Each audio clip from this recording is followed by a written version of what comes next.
Hello, hello, hello, and welcome back to Shiksha DaCosta. Today we are going to be connecting graphs and equations of quadratic relations. We're going to review for a quiz in this unit.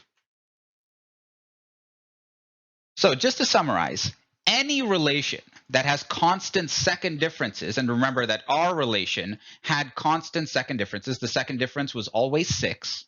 Any relation that has constant second differences is a quadratic relation. We call it quadratic from the Latin word quadratum, which means square.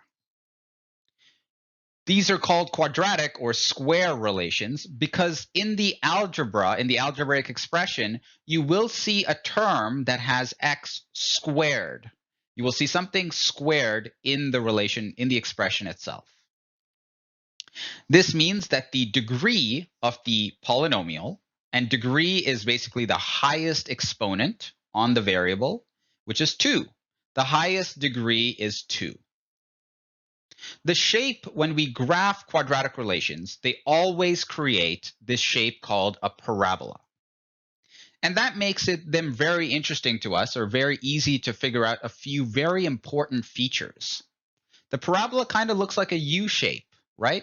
Although if we were to transform it, we could see that parabola upside down. So it'd actually be shaped kind of like an N. At the tip of the U, at the tip of the parabola, the point that is right there is called the vertex. If the parabola is in fact shaped like a U, then the y value of this vertex, the point that's here, you can see that this is going to be the lowest point of the graph. This will be the lowest possible y value. And that's why we call that the minimum. Minimum means the lowest, right? And if it's shaped like this, so if it's upside down, then the point would still be here at the tip, but notice that this point is at the very top. This is the highest possible y value, and that's why we call it the maximum. So the vertex always will tell you, the y value of the vertex will always tell you either the minimum or the maximum of the quadratic relation. It just depends whether it's shaped like a U or shaped up like a U that's upside down. So let's do a quick example of this. Find the vertex and the maximum or minimum of the quadratic relation graphed below. So here we can see that this is a parabola, right? It's shaped exactly like we expected it to. And this parabola has a vertex, and the vertex is right here at the tip, and that is at the coordinates of the vertex are 4 and 6. Okay, that's pretty good. What can I do with this information? Well, does this quadratic have a maximum or does it have a minimum? Because it is shaped like the upside down parabola, this is the highest point on the quadratic. Notice if I asked you, hey, for what x values is the quadratic equal to 2? You would say, okay, here's 2, and that would be about 1.5 and about 6.5. Okay, so we can get 2 for our y value. What if I said 4? Okay, that would be about 2.3 and about 5.7. Okay, what if I said 6? Okay, then there's only one point that has a y value of 6, and that is the x value of 4. And what if I said 7, 8, or any number above 6, even like 6.1? There are no points above that have a y value that is greater than 6. So 6, this is the maximum. The y value of the vertex, the maximum is 6. So that concludes our little investigation here. When compared with the graph of y equals x squared, the graph of y equals ax squared is a parabola that has been stretched or compressed vertically, and this is how we use the verbiage here, stretched or compressed vertically by a factor of a. Factor because factor means you're multiplying, and of course this is a times x squared. So on a number line, so I'm just going to put the value of a on the number line and let you know what it does depending on where it's placed. When a is greater than 1, we saw that the parabola, so when a was 1 or so a number that is bigger than 1, not 1, any number bigger than 1, when a was greater than 1, the parabola was stretched vertically. When a was less than -1, we saw that not only was it stretched vertically, but it was also reflected across the x-axis. So there was a vertical stretch and a reflection. Whereas when it was positive greater than 1, there was only a vertical stretch. When a was between 0 and 1, there was a compression vertically. So the parabola got shorter.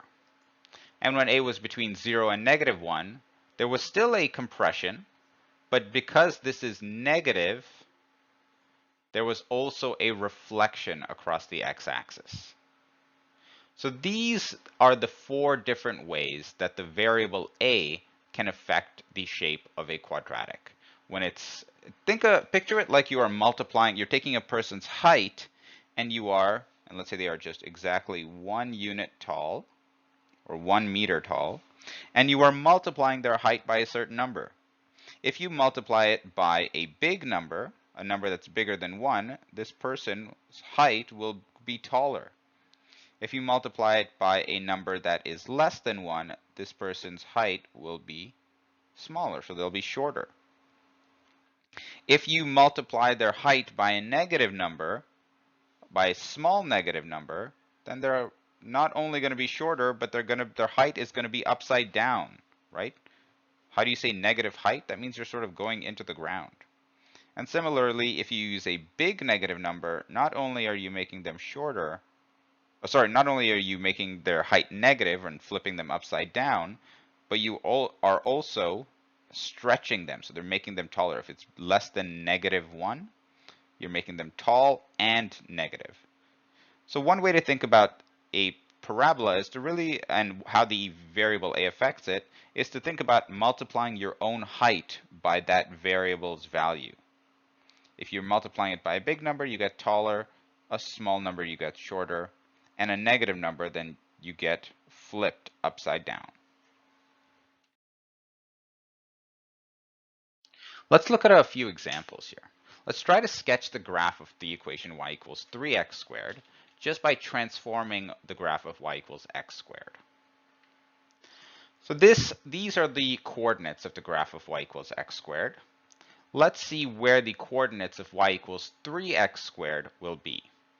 So we know that this will be a vertical because the a value is greater than 1. We're multiplying it by 3, so there will be a vertical stretch. And another way to think about that is all the y values here, because the y values are equal to x squared. So we're taking those y values, x squared, and multiplying it by 3. So if we want to find the new coordinates locations, we have to multiply all of these by 3. Right? So in this example, a is 3. So the y values of y equals x squared have been stretched by a factor of 3. That's the verbiage we use, by a factor of. By a factor of. So times 3 gets us 27, 4 times 3 is 12, 1 times 3 is 3, 0 times 3 is still 0, 1 times 3 is 3, 4 times 3 is 12, and 9 times 3 is 27. So now I have all my x and my y values. Let's see what the graph of these two parabolas looks like. And there we go. Let's see if my graph was actually, if my coordinates were good. So y equals x squared is here in orange, -3 and 9. So let's see, -3, yep, 9, that looks good. -2 and 4, -2, 4, yep, that looks good. Notice these are going up by 2's. And now let's check the graph of y equals 3x squared, because I'm pretty confident in this one. -3 and 27, 1, 2, 3, 27, yeah, that looks like about 27. -2 and 12, 1, 2, and yep, that's 12. -1 and 3, -1 and 3, and 0, 0. And notice that on the other side of the parabola, there are the exact same points, 3, 12, and 27. That's because a parabola is symmetrical. It's almost like this line in the middle is like a mirror. And there we go. I have sketched the equation of this graph by transforming this graph. So I've just taken the coordinates here and I've multiplied their y values by 3. And so now they are much further from the x-axis.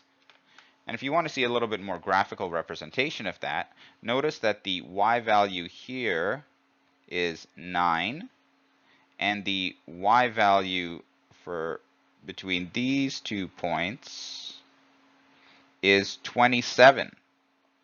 Okay, and this is 3 times 9. So this distance got multiplied by 3, and I'll show you that just by drawing 9 3 times. 1, 2, 3. That's exactly 9 times 3 gets us 27. And notice that the point itself did not change where it moved from the x and y axis. Sorry, from the distance from the y-axis. So this point was 1, 2, 3 units away here, and it's 3 units away here. And the x values here confirm that.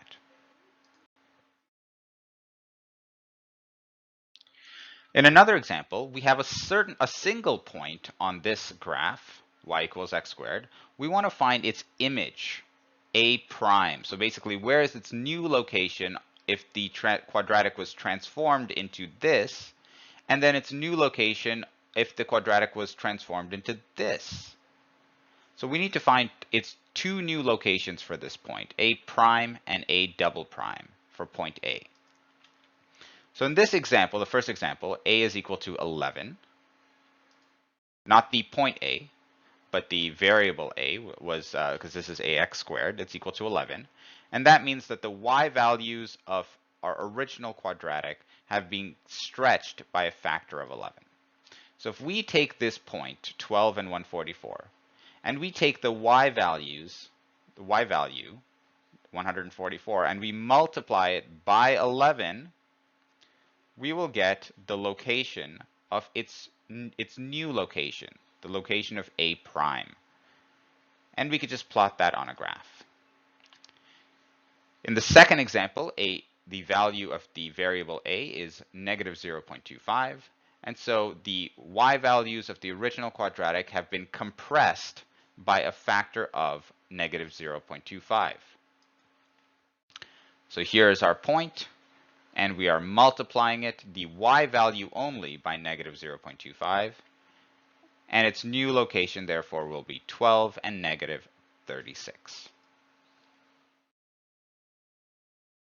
So just to summarize that, the graph of y equals x minus h all squared plus k is congruent, which means it looks exactly the same as the graph of y equals x squared. The only difference is it is translated horizontally, so left or right, and vertically up or down. When h is greater than 0, when h was a positive number, the quadratic, the parabola, which seems to have been translated to the right. And when h was a negative number, when it was less than 0, the parabola was translated to the left. When k was greater than 0, when k was a positive number, the parabola is translated up. And when k was negative, the parabola translated down. So these are the 4 different ways to translate a parabola: up, down, left, and right. And they all depend on the values h and k. Let's look at that in action. Let's look at 2 examples here. In the first example, I'm going to find the vertex of this quadratic, y equals x plus 2 all squared minus 4. This is the quadratic y equals x squared. And in this example, the value h is negative 2, and the value k is negative 4. How did I get negative 2? Doesn't it say x plus 2? Yes, but remember this is x minus h. And the way we would have reached plus 2 is we would have done x minus a negative 2, and that would have simplified to positive. So this is a little bit tricky. This is the thing that confuses students very often. The value of h is always the opposite of whatever it is you see over here in the quadratic equation. So in this case, the value of h is -2.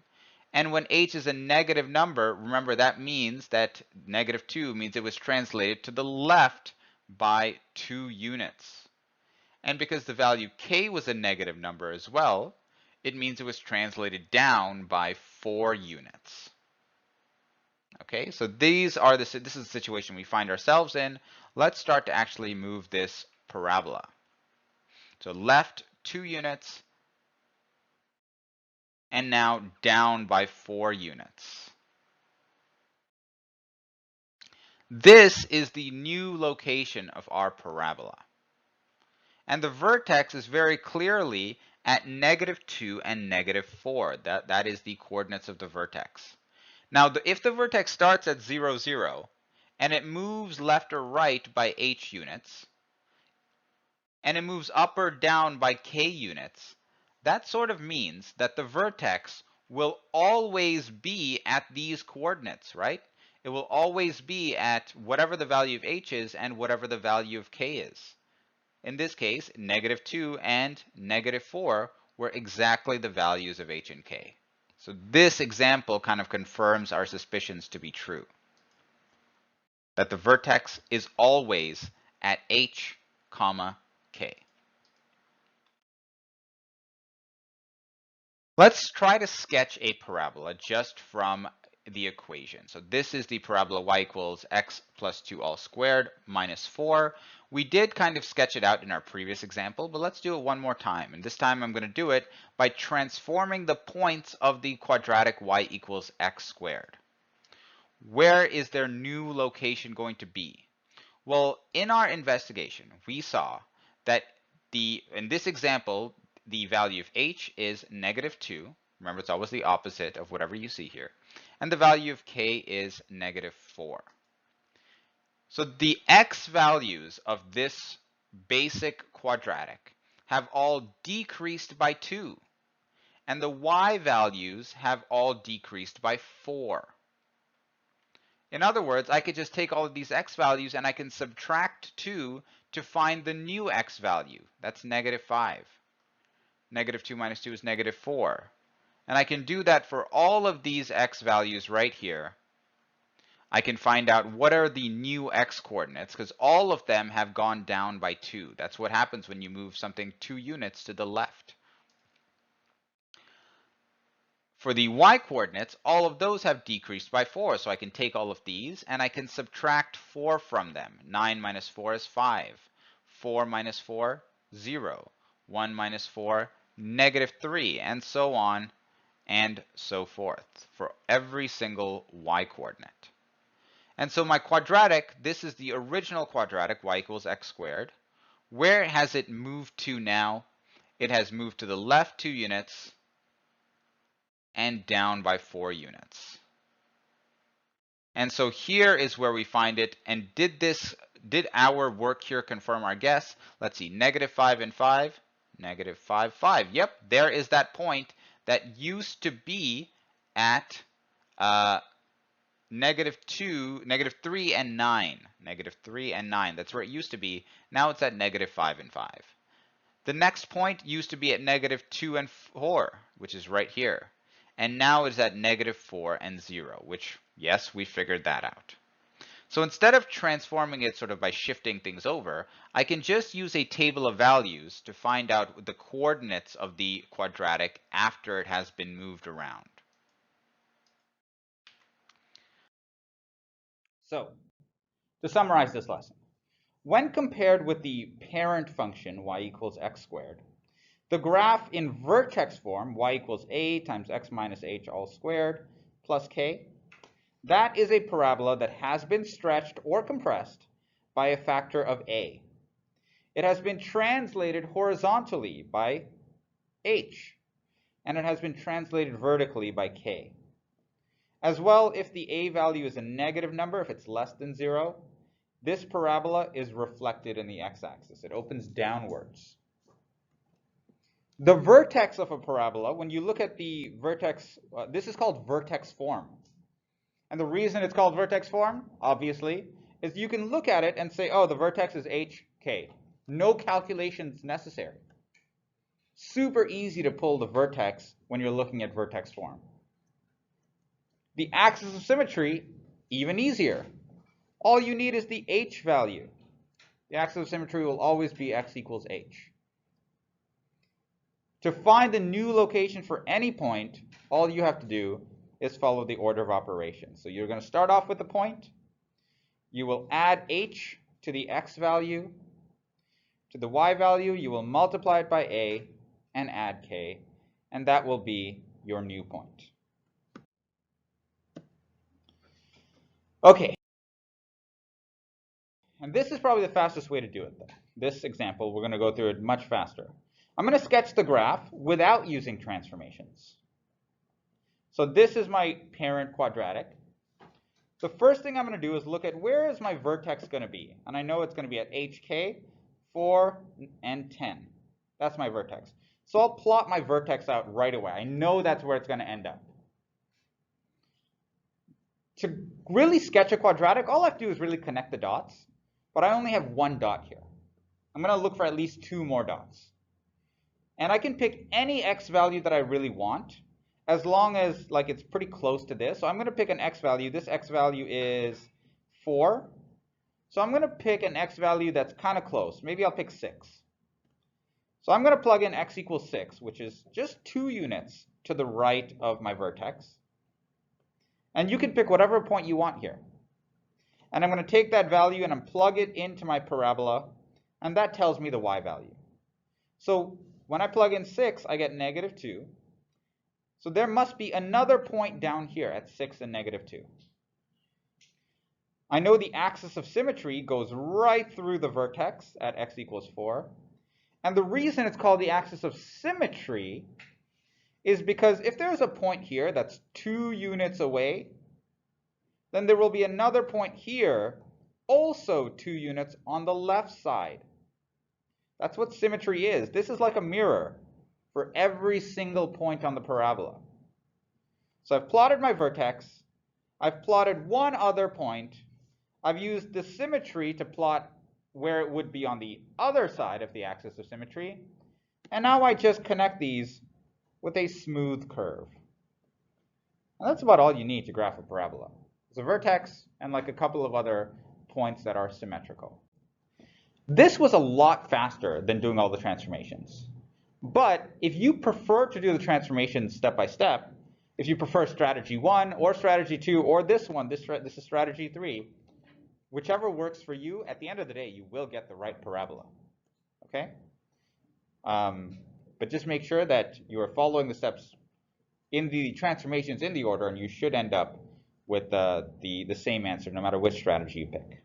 Remember, when you're graphing a quadratic like this, the vertex is always the most important point to graph, right? That tells you where the tip of the parabola is. The other 2 points don't really matter at all. You can pick any points on the parabola. I like to pick some that are pretty close to the vertex, just so that I don't end up, falling off the graph, because they can, the y values can vary pretty dramatically.